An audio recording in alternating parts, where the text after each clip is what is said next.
Trump का नया tariff, Bharat, दुनिया और आप पर प्रभाव। अमेरिका के पूर्व राष्ट्रपति डोनाल्ड ट्रंप ने भारत से आयात होने वाले सामानों पर 26% टैरिफ लगाने की घोषणा की है। उन्होंने कहा कि भारत बहुत कठिन है और यह कदम अमेरिकी व्यापार हितों की रक्षा के लिए आवश्यक है।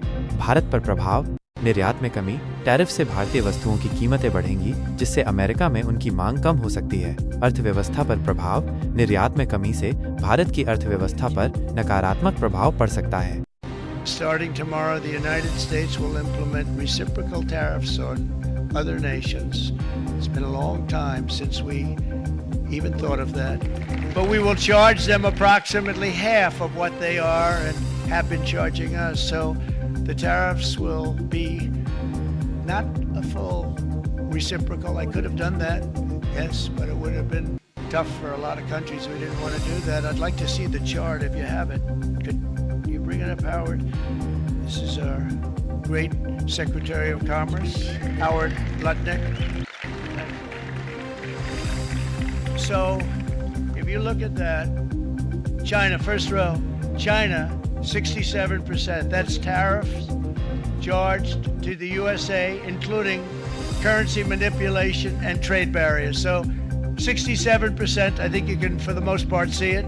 Those with good eyes, with bad eyes.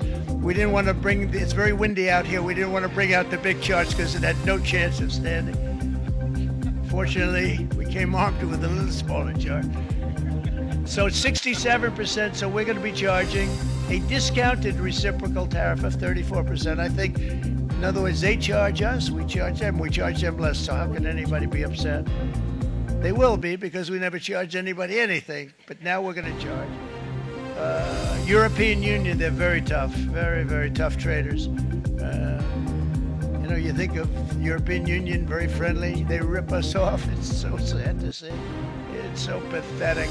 39%, we're going to charge them 20%, so we're charging them essentially half. Vietnam, great negotiators, great people. They like me, I like them. The problem is they charge us 90%. We're going to charge them 46% tariff. Taiwan, where they took all of our computer chips and semiconductors. We used to be the king, right? We were everything. We had all of it.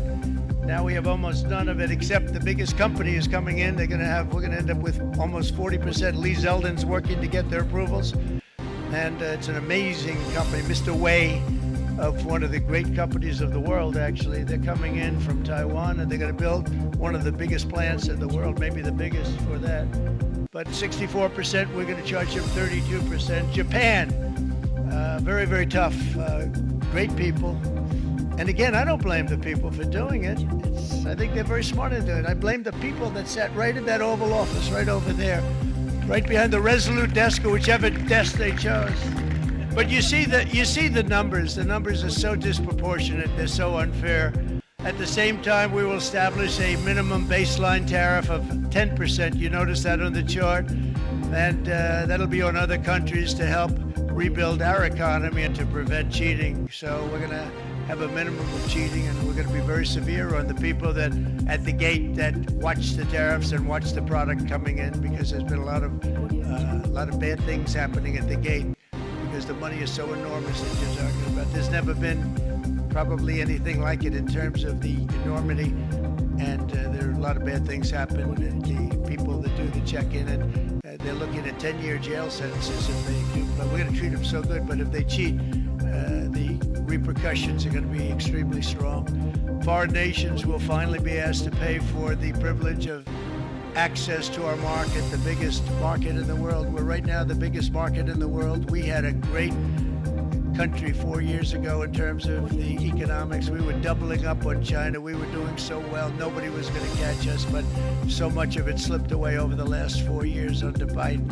I campaigned on this policy throughout last year, and today that promise was made, and it was also a promise, as you know, that was kept. Promises made, promises kept.